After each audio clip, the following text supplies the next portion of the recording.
Mr. Chris Stone. Mr. Christopher Stone. I'm Chris Stone.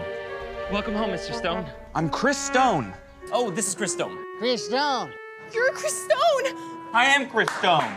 Mr. Stone? Mr. Stone. Chris. Oh, yeah, I know who you are. I'm Chris Stone.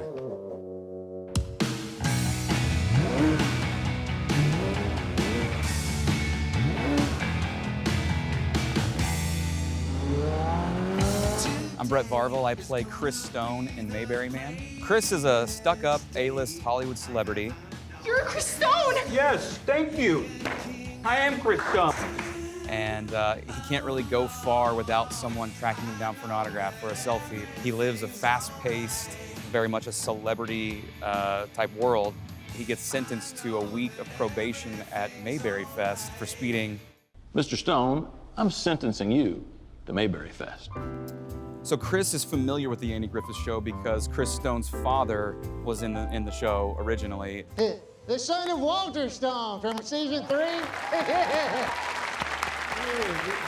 So in the story, Chris Stone's father plays a character on the Andy Griffith Show, and that plays in heavily to Chris's troubled past. He has a broken relationship with his father. He does not care at all about the Andy Griffith Show because it was that show that really kind of took Chris away from his father.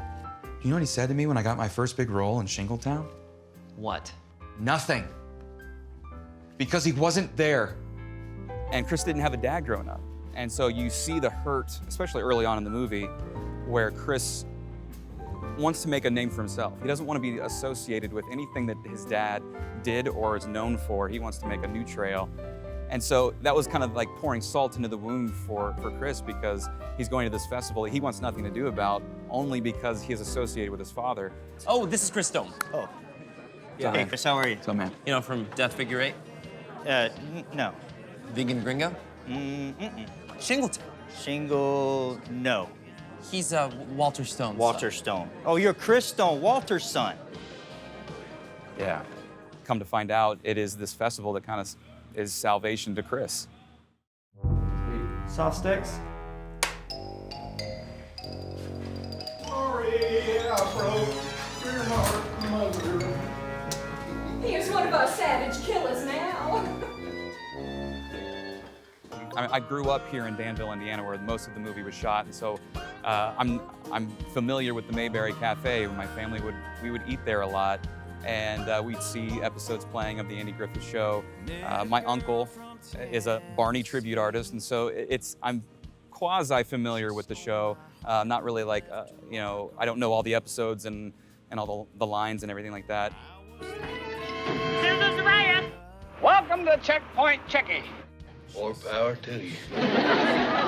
But I was really drawn to the whole concept of the project from the beginning, not just from Chris's perspective, but just the idea of the movie itself. I thought the concept of the movie was brilliant to take this cult classic show and put a new spin on it, but still bringing that Mayberry spirit and packaging it in something new and a new story with new characters. I was just so drawn to that. But also, I was also drawn to the character of Chris Stone. In a lot of the movies that I've done, I play a dramatic actor. There's a lot of crying scenes. I love playing those scenes, but I also love doing comedy, and so I was really drawn to the comedy aspect of the movie, especially where you take Chris, who is totally out of his element when he first arrives into Mayberry. Golly! Welcome to Mayberry Fest. Judy. How the hell you do that? And he's descended upon by these fanatics. Who you calling a creepster? Freaks him out. He doesn't know what to do. He wants to leave, but he can't. Oh. Hey, Barney! And all he's got with him is his bumbling assistant, Shane. And so he really just goes on this interesting journey. And for me, it was just a chance to dive into a different character and really try to tell a story in a different way than what I was used to. You see, Mayberry isn't just a place. It's a state of mind. It's in Georgia, it's in Indiana. Heck, it's even in California. It's anywhere where folks treat one another with the dignity given them by their Creator. The world that I've predominantly worked in my career as an actor and a director is the faith-based genre, Christian film genre. And I wouldn't necessarily label Mayberry Man as a faith-based film, but it has these elements that really preach good morals, a simpler time in life where we treated people with integrity and respect. And it's really that type of attitude that people carry with one another in the movie that starts ministering to Chris's soul. And it's an interesting journey that he goes on from first arriving as a total jerk, and then you see this transformation start to happen in his life, predominantly because of these people that carry on the legacy of the Andy Griffith Show. Well, you know what I think? Yeah, what's that? What if Ernest T. Bass's daddy's name was Ernest S. Bass? That's a good, you got something there. Maybe so his granddaddy's name would be Ernest R. Bass? And his great-granddaddy's name would be Ernest P. What are you guys talking about? Who cares? He's a character from a TV show. He's not real.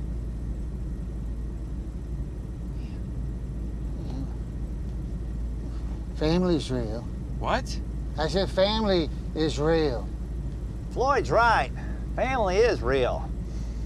This family. In fact, family's pretty much all a man's got. He ain't much without it. Chris is one of those guys who, back home in California, he can get any girl he wants. And that's never been a problem for him. And he comes to Mayberry, and he's interacting with the fans, and he just doesn't want to be there, and then he sees her. He sees Kate. And it's like everything stops in that moment, and that's his mission. I'm gonna go get that girl. And so he does his normal Chris Stone thing and just thinks he's gonna take her, sweep her off her feet and take her home. He gets shot down. Not once, not twice, but it's like this ongoing thing where the magic is gone. In fact, it messes with him so much that he goes to Shane for advice. Of all people he's gonna go to is Shane to see how he's gonna sweep this girl off of her feet. And so the romance angle in the movie is an interesting one because you've got this girl who is so pure. She's the girl next door. She doesn't even know that she's this beauty. She just kind of exists in the Mayberry town, loving on the people. And yet Chris is like the total opposite of her. He thinks the world revolves around him and that when he's walking down a street, heads should turn. And so it's an interesting dynamic to see that romance starts to develop between the two of them as Chris starts to soften. Kate starts to kind of warm up to the idea that maybe this guy isn't as stuck up and much of a jerk as I think he is. And she gives him a chance. I don't know what it is, but I really like this town. Just must seem pretty boring compared to Los Angeles. Has its charms.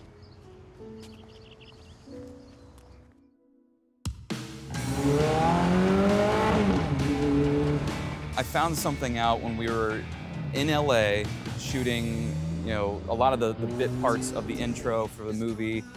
Chris is ripping through Sunset Boulevard and all these great, beautiful backdrops in his amazing Ferrari. I'm not a movie star, but putting me in that outfit with the sunglasses in that Ferrari, people thought I was a movie star. I was getting people taking pictures of me, people pointing to each other, asking who that was, and it's like, joke's on you, this is some kid from Indianapolis. So no, it was a lot of fun. Excuse me, sir, can I get a picture? Yeah, sure. Thank you. Could you move for just a minute, sir? Sorry, what? For just a second. All right, well, hold still here. Hold still. After I heard I got the part, I did a Zoom call with the producer and director, and they told me that a large majority of the cast was amateurs, not professionally trained actors. And it didn't really faze me too much, to be honest with you. That's kind of where I came from. And I learned through the process of putting myself on camera and just being vulnerable and trying to bring a character to life. And so I felt like it was a little bit being at home and being able to just be real with these people, with the tribute artists, with all the other characters.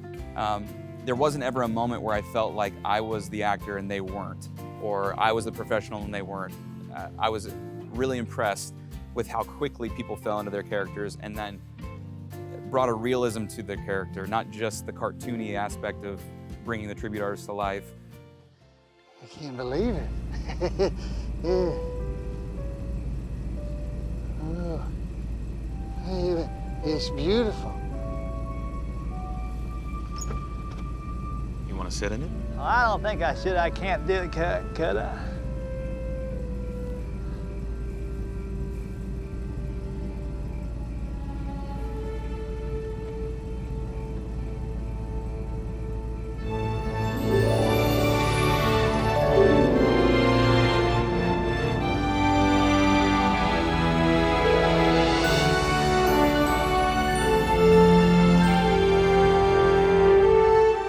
So Rik Roberts plays our Barney tribute artist, and he comes from a stand-up comedian background.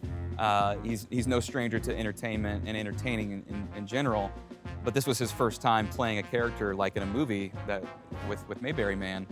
And when he would make that transition from Barney, which he does an amazing Barney, into his real-life character, there was this natural feel to what he brought to the table, and he was one of those guys who he would always have a joke ready.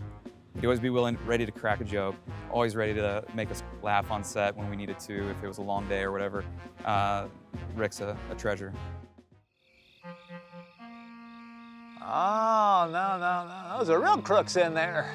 I don't think we have any other options, man. We can't just walk away. Oh, yes, we can. You got that one bullet, don't you? It's not real, Floyd. Well, they don't know that. Well, they don't know they have one either. Guys. Come on. You can do it, Barney. My name's Warren. his name's Warren. Yeah, that's funny, isn't it? I don't get it. Allan Newsome, who plays Floyd in the movie, first time meeting him was a joy. Exactly who he is on screen is Allan in real life. There is no character. And so that was the beauty of getting to meet him and work with him. It was like, dude, just be real, be yourself, because you are amazing. You're contagious. Oh, thank you very much. Yeah, that's Thanks, a good buddy. Oh, that's a nice couple there. Oh, that's good. Hey, have you ever been over to the courthouse? No. Oh, you want to see that? Oh, it's just like the real set. Oh, it's real. I'll go with you. Swell. He does, I gotta say, the best Floyd impression I've ever seen in my entire life. So not only was he great as Floyd, but then when he would transition into his real life self on camera, you just bought into it, you believed it, and he's one of those types of guys who's so honest and so nice. I'd say one of my favorite moments with Allan and Rik on set was an overnight shoot that we had at Conner Prairie.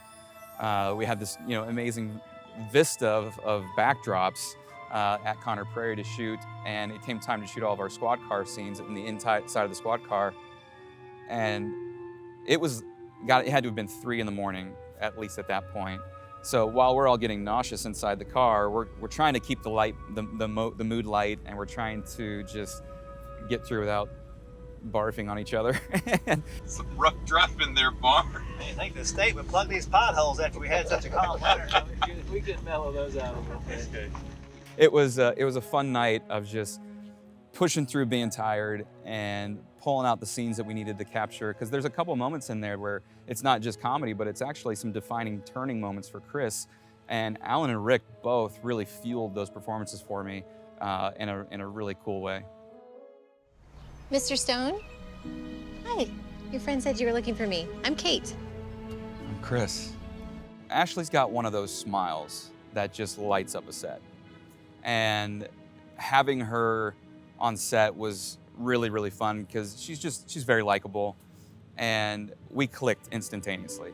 And that's always a good sign of things to come when you're acting opposite another person. If you can already develop some on-screen chemistry before you ever get on screen, you know it's going to go well. And with her having never been in a movie before, I took that as an opportunity to just be real with her and not worry about techniques or trying to get too complicated into the characters. It was more about, let's just get to know each other as we're getting to know each other. And so it actually was a really organic way of kind of working with each other. And we had a lot of fun on set, a lot of laughter, a lot of goofing around. And I think you'll like the love angle in this movie. Y'all ever been to North Carolina before? No? It's really beautiful. Jakob Winter. We kind of developed a bromance on set, I think. By the time we wrapped, we were sobbing into each other's arms, hugging, and just didn't want to see each other go. But I think one of my favorite things about working with Jakob was just the improv.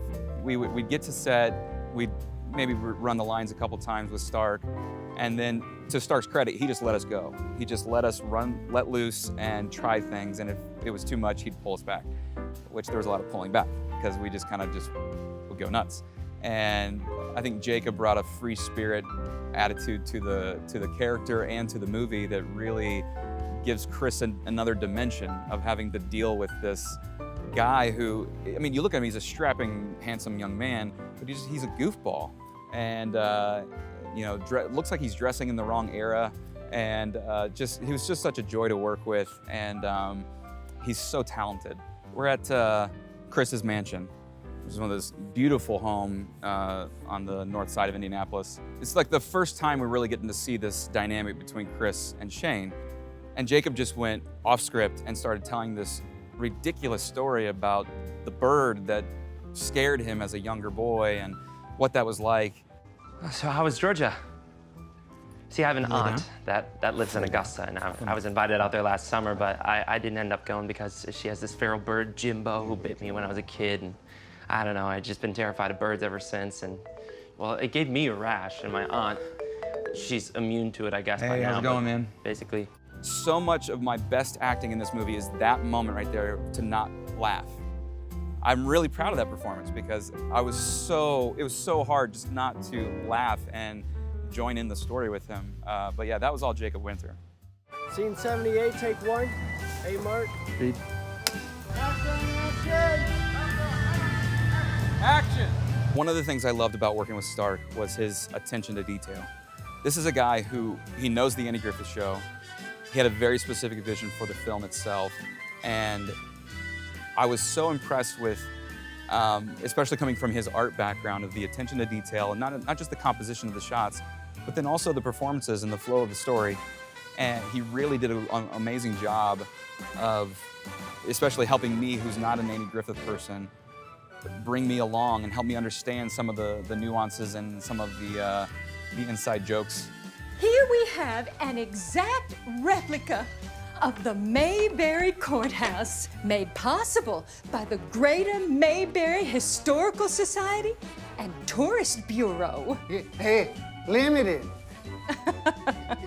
Limited, that's a good one. For people who are Andy Griffith Show fans, this movie is not just for them, but it's also a movie that I think they will cherish for a long time because it's kind of like a time capsule in a way. It takes all the beauty that existed in the Andy Griffith Show, but it puts it in this new story. It almost allows the Andy Griffith Show to continue on in a new and exciting way. And so I think the movie is definitely for them. They're gonna love every bit of Mayberry Man. But I really see that this movie can exist beyond the Mayberry audience as well. There's something in this movie for everyone. For young people, for old people, for people who love the romance movies, for people who just love a good, clean comedy. You can't really find good, clean comedy nowadays, and this movie's got a ton of it. You will not be disappointed when you get this movie, and so you should get it today. Hey, look, a stranger in town. No, we've already met. No, we haven't. I never forget a face. Yeah, I already told you. My name is... No, don't tell me. Don't tell me. Let me see if I can... give me the first letter. C. Cal. No. Clay. No. Cliff. No, it's Chris. Chris! See, I told you I never forget a face. Amazing. Wow. I'm confident that if Mayberry fans are on the fence about what Mayberry Man is, they won't be disappointed. The movie does such a good job of honoring the show, but taking the best parts of the show and bringing it into something new, something exciting, something entertaining, and something that is going to entertain them, but also inspire them, and I think give them a lot of hope and bring a smile to everybody's face. But I also believe that the movie can exist outside the Mayberry audience and even introduce the Andy Griffith Show to a brand new scope of people. I was somewhat of an outsider before joining the Mayberry family. I'm so thankful to have met this beautiful group of people who welcomed me with loving arms, and I feel part of the family now. And so it's an honor to be Chris Stone. And cut. It's a cut, back to work.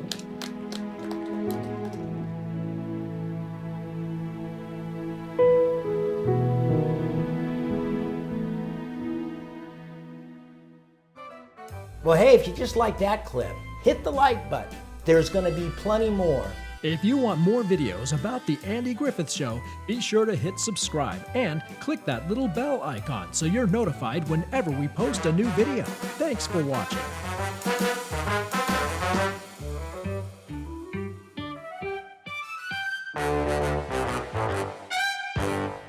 Shazam!